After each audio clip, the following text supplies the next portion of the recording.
Good morning, Year 4. This is Mrs. Fletcher-Brown here again, ready to talk you through Tuesday's English lesson. Okay, so today's lesson is going to start with something that is meant to be a bit of a fun game. This is something that we'd really like you to be able to do with other people at home. So it means that you might not be able to do it right now if those other people are busy, but this is something you can do at any point in the day. The game and the activity is that I want you to go and find a random item from your house and place it in the middle of the room. So at school, we might be using a chair or a pencil case or a rubber, but at home, you'll have lots of other things to choose from. So maybe a frying pan, maybe a toy, maybe a broom, anything at all.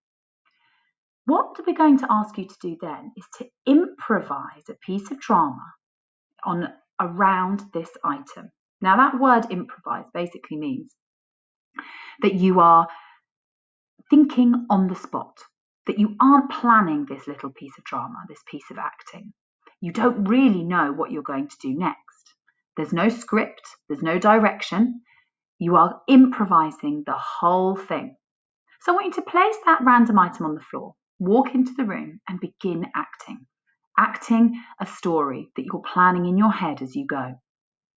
You aren't allowed to touch the item. That's one of the rules. Then what I'd like you to do is have a family member there with you. And when they're ready, they're going to come and they're going to join in with your improvisation. Then after a little bit of time, another family member might come in and join in with the improvisation. Now, the rules are that you must stay in character. You cannot tell the other actors what to do. So if someone comes and joins in your piece of improvised acting and they begin to say things that you didn't have planned in your head, you can't stop them and tell them what to do. You've got to go with it. It means that your story will probably be a little bit bizarre. It might even be quite funny. But I'd like you to have a go and really, really enjoy this activity.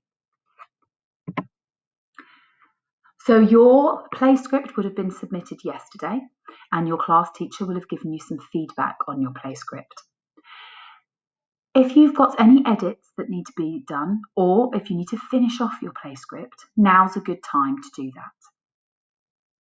Once you've done that, you're going to start performing your play script. So again, today, this might not be something that you can do straight away because you'll need some other actors there with you. But let's have a little think before we move on to that about what makes a good stage performance. Now, stage performance is very different from actors performing in films.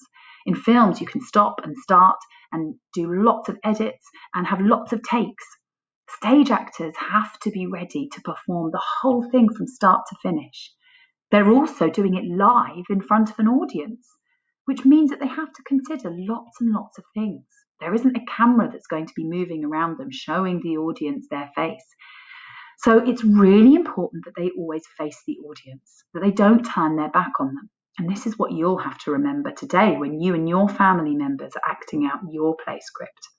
Make sure your voice is expressive and clear. Just like when you're reading out loud, it's a lot more engaging and exciting if you're using a huge amount of expression in your voice.